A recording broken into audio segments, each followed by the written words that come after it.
bringing you the latest news from Lubbock High Athletics. This is the Westerner Fan Zone podcast from 100.7 The Score. Welcome back into the high school fan zone on a Tuesday night. We are slipping into the Westerner fan zone. We got our normal guest, Mr. Juan Rodriguez, but I'm going to let him introduce his special guest. And to the far left there, if you've been a Lubbock High or a Lubbock football fan for a while, you probably recognize that guy. And I invited him in because, I don't know, Juan Rod, if I've told you this, there's one quarterback in the last, I would say, at least 30 years that beat Monterey in back-to-back games. There's also one sports writer that's done that. Yeah. It's Matt Porras, to the far left, Lubbock High quarterback in 99 and 2000, or am I aging you? 98-99. 98-99. Won the Silver Spurs game back-to-back. James Morton will not like it if we're talking about this. Two incredible games, and Matt was something to watch back then. I've been wanting to introduce you to at some point. You know his dad. Very well. The legendary Joe Porras. Who Absolutely. Matt, I told your dad the other day that he's partially the reason why I put on so much weight when I got here, because I don't know if you do this. The food.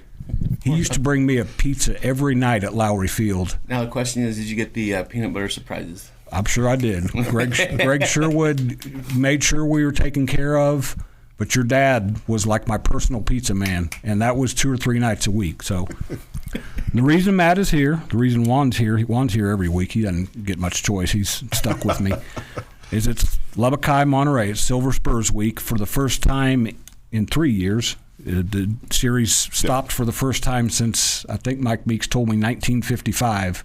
Yes, sir. Was the first time they met. So it's a little bit different because Lubbock High dipped down to Division II. We're going to talk about last week very briefly. Thank you.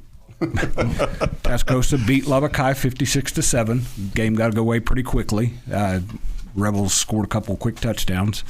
We're just going to kind of leave it at that because I know that was not your favorite subject last week. I'm going to guess that you guys turned the page really quickly with your guys this week. And the fact that it's Monterey helps do that. Absolutely. Well, first and foremost, let me start by introducing this is Coach Hank Semler. He's my associate head football coach, and really I call him the Wizard of Oz, because I live in this land, and there's a guy that's doing a lot behind the scenes that's constantly making sure that everything goes as smooth as it possibly can there at Lubbock High for our football program, along with our coordinators. And it's really myself, the Hank, and then the coordinators, and he's really the liaison between myself and those two guys, and does really a fantastic job, not just for myself, but for the kids, and also does a fantastic job for our campus, and is very involved both with our athletic and academic programs there. But definitely we were very, very quickly able to turn the page the very next day, And a little frustrating at times when we watch film, because if you watch it the way we watched it with that intention, we were so many times in position to make plays, we just didn't make them. And so at least we felt good enough to say that we got something out of the film, that we were able to be in positions. We just didn't make the plays when we needed to make them. And hats off to Tascosa. They did a fantastic job of running that style of offense. I think I told you this afterwards.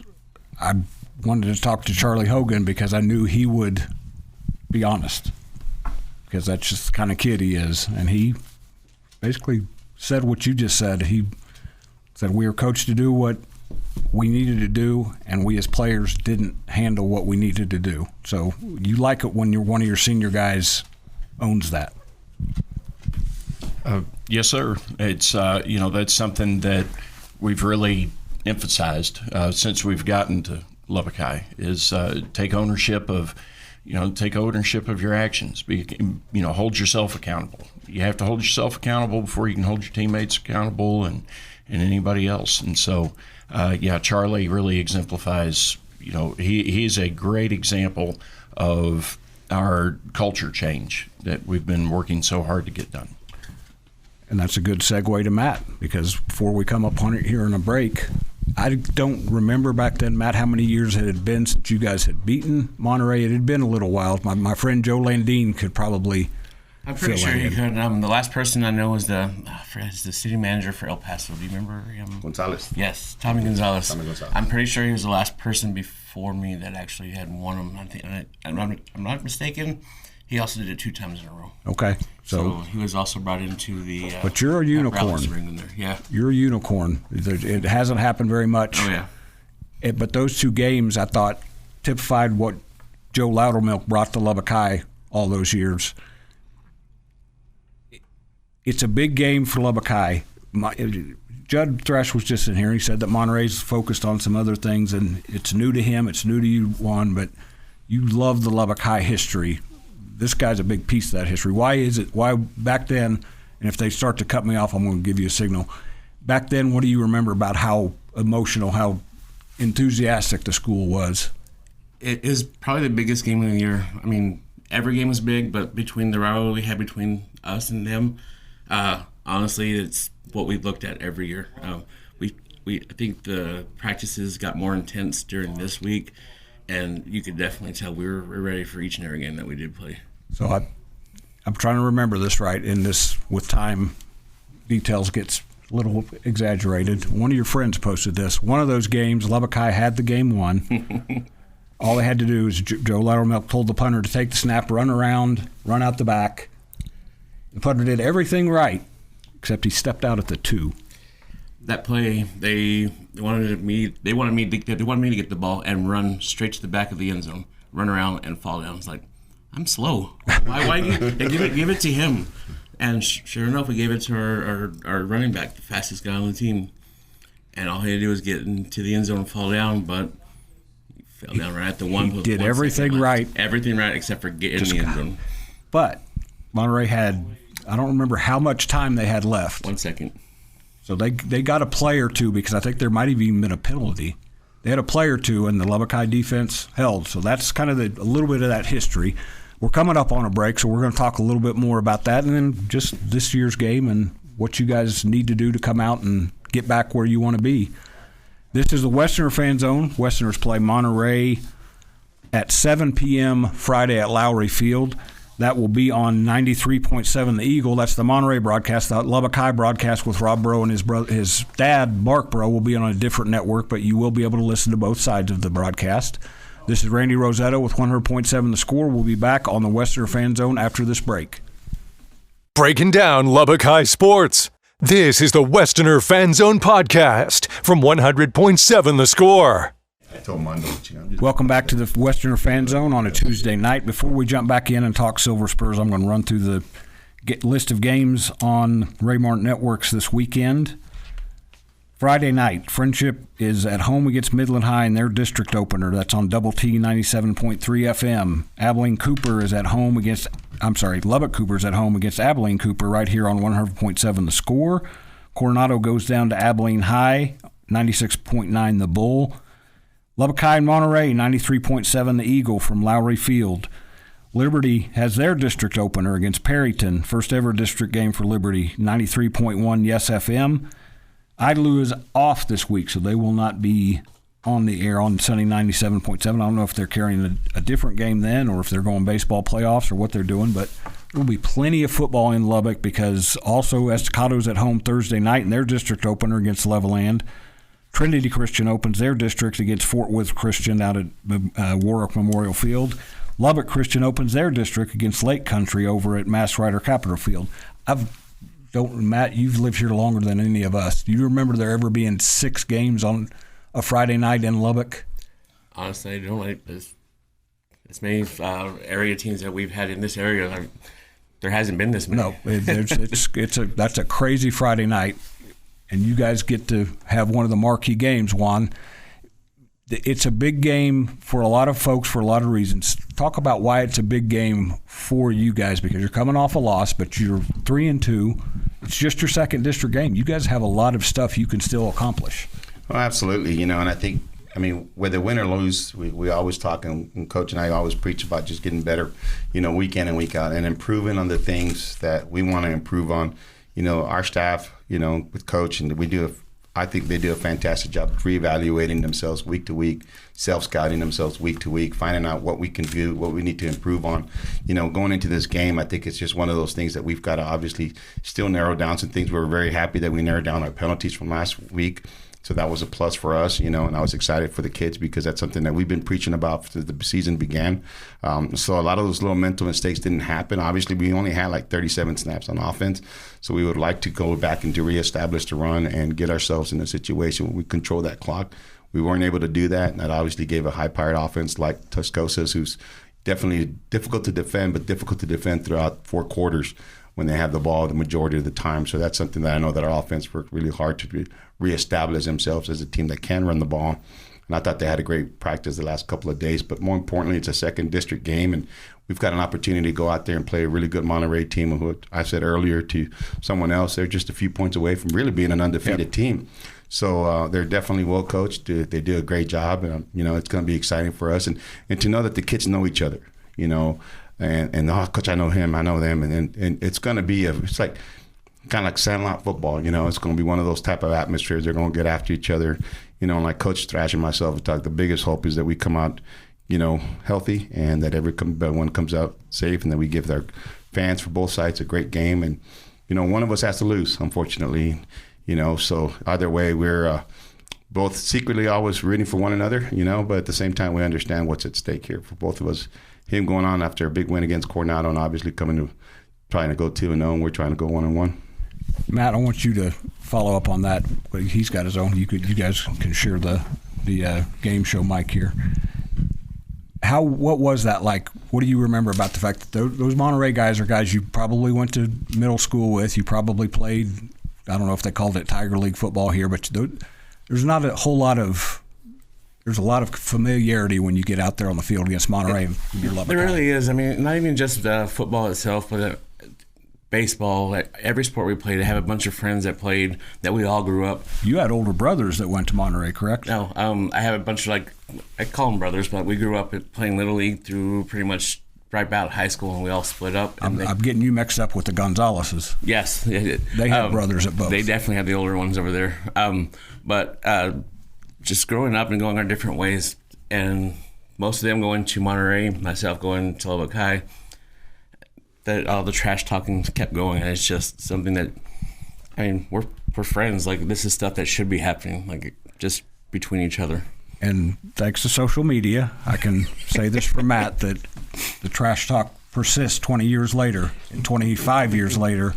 So we're coming up on the 25th anniversary, you guys beating them. And I'm friends with Matt on Facebook, and there's some friends that still talk about it. That's what sports are all about. That's what rivalries are all about. We'll come back with one more segment of the Westerner Fan Zone. We'll talk about this year's matchup and just a little bit of the history that goes back a long time between these two schools. I'm Randy Rosetta. This is 100.7 The Score. We'll be back with one more segment of the Westerner Fan Zone. Breaking down Lubbock High sports. This is the Westerner Fan Zone podcast from 100.7 The Score. My senior were 5. Welcome into the final segment of the Westerner Fan Zone on Tuesday night. I have former Lubbock High quarterback Matt Porras to my far left if you're watching on TV. Lubbock High coach Juan Rodriguez, and what do you call you? Jack of all trades. The master of none. There we go. Associate head coach. How do you introduce him, Juan? He's the Wizard of Oz. Wizard of Oz, Hank Semler. That's it. I'm from Kansas, so I can appreciate the Wizard of Oz reference. From Kansas. So I'm looking at the series. You got the first game was 1956. I know Juan and I weren't even a twinkle in our dad's. Okay. So none of us up here were even alive. I'm going to guess that back then Monterey was kind of out on the prairie in Lubbock. And I don't know, somebody listening or watching can tell me, I'm assuming that's the oldest rivalry in Lubbock. I don't know if Dunbar and Lubbock High played back then or segregation prevented that from happening. Monterey's the second oldest public high school, I know that. Mm-hmm. So we're talking 70, coming up on 70 years that they've played. The 2 years they didn't, were these last 2 years. We went through this. Now, you were giving me a little factoid there. Do you know the answer to your? I do not. Okay. But I think he answered it, right? Well, did you say we won 4? We won 4 and would be when I played my Okay. senior year. Yeah, because we were 6-4 my junior year, and then 5-5 my senior year. So there were some seasons there where, There were some in fact, really good seasons there for Lubbock High. this is one that I'm going to make Matt cringe a little bit. One of those years, you went into the last game at Amarillo High, you just needed a win, and I believe you had the lead at Dick Bivens Stadium on a Saturday afternoon. Shaden Silverman, that's all I got to say. And Amarillo High got him right at the boy. end. So, Didn't give me a chance to throw the ball at all. well, Juan, let's talk about this year's game, this year's team. You had to lick some wounds earlier this week. Tough loss. Monterey's other direction. They're flying high. What are some things you guys have to do well against them?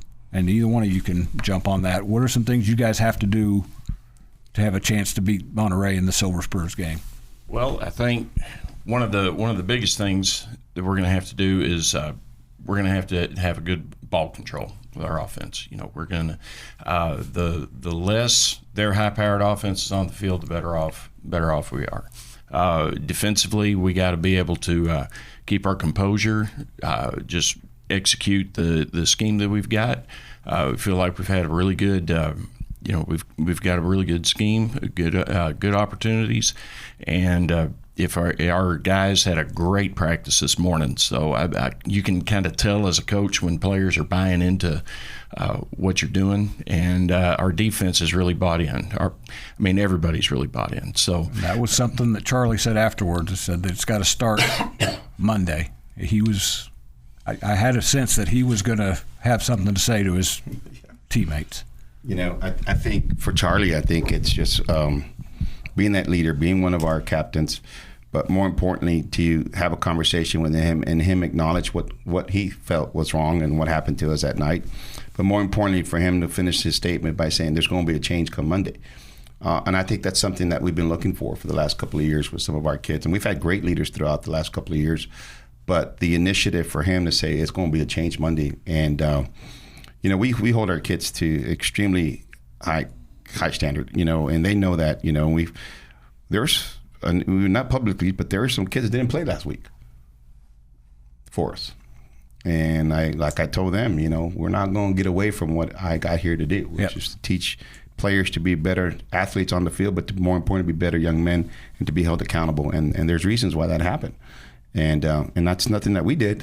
It's what we call they self-inflicted those. Yep. So we're going to continue to hold them to that standard. We're going to continue to hold them to the expectations, because when we talk about culture, we basically have finished by always saying, when does our culture change? It's when those expectations that we've embraced on them have become really the standards.